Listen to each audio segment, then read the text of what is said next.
l'observation ou la question selon laquelle la société Ouassem bénéficierait indûment du statut de la zone franche issue de la loi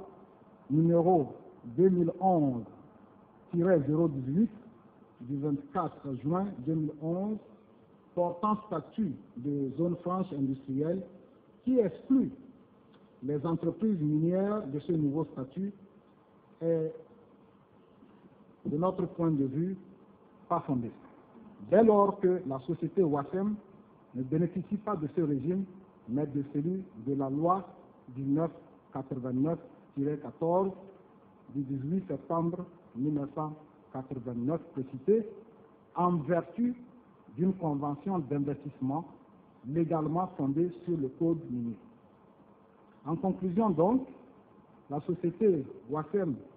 exerce ses activités sous un régime fiscal et douanier conforme aux lois et règlements applicables en République togolaise. Elle ne bénéficie d'aucun passe-droit. Voilà ce que nous pouvons dire sur le statut de Ouassem, le statut juridique.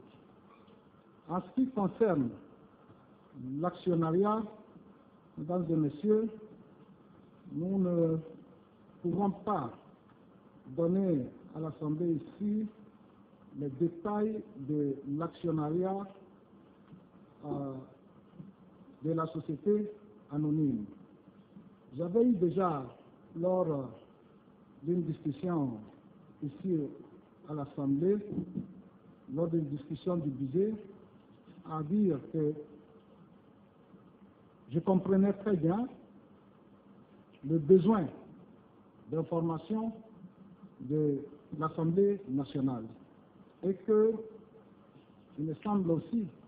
que les citoyens qui sont donc actionnaires